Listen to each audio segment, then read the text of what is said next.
Olá, meus irmãos, graça e paz seja convosco. O título da lição de quinta-feira, um alvo digno.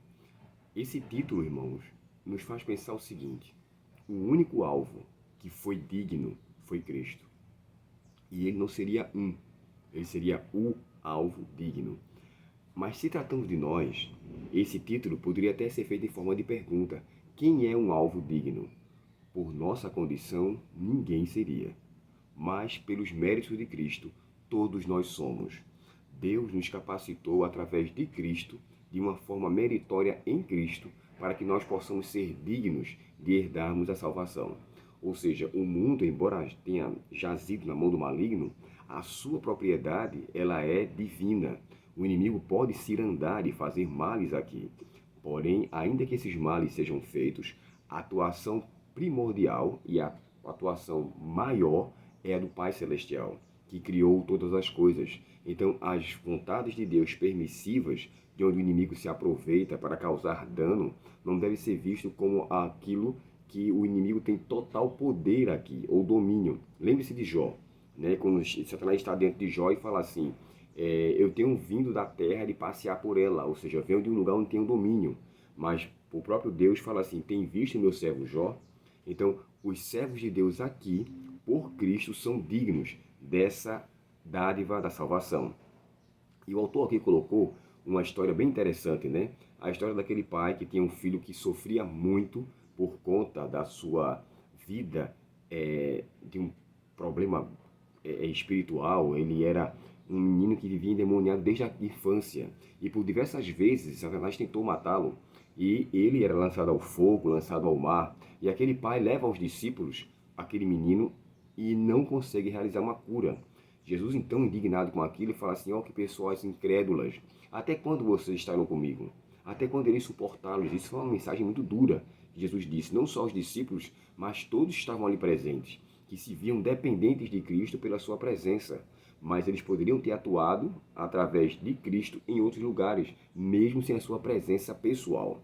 E aqui, Jesus então chega para aquele pai e faz uma pergunta interessante. Desde quando ele está assim? Aí o pai vai e fala. Isso vai mostrar a gravidade do problema daquela situação. Ou seja, aquela criança, aquele jovem, passava por aquela situação desde sua infância. E com certeza o pai sofria muito. Jesus então agora chega para ele e fala que ele vai embora e que não volte mais. É interessante, irmãos, porque ele chega para Jesus e fala assim, se você tiver fé, as coisas poderão acontecer. Aí ele fala assim, eu tenho, mas me ajuda a minha falta de fé. Aqui me faz pensar o seguinte, Jesus não só atua naquelas pessoas que têm uma grande fé, até porque a fé, irmãos, é uma ferramenta do Espírito Santo, como nós já falamos em vídeos anteriores. Porém, aqui, Jesus faz uma comparação com um grão de mostarda. E por quê? Porque, embora seja pequena, ela tem o hábito de crescer, se desenvolver e causar e tornar uma grande árvore. Olha o que é que está escrito em Lucas, capítulo 13, e o verso 18 e 19. Quando ele fala assim, que as aves fazem ninho sobre seus galhos. Ou seja, ali eles encontram proteção. Uma pessoa que desenvolve a sua fé, ela vai estimular a outros também a executar a mesma fé e trazer proteção pela vida de fé que Deus concedeu a outros também. Isso aqui é muito interessante, irmãos. Se você viver a sua vida de fé, você testemunhará, você convencerá, você será uma influência muito forte para outros que carecem de fé.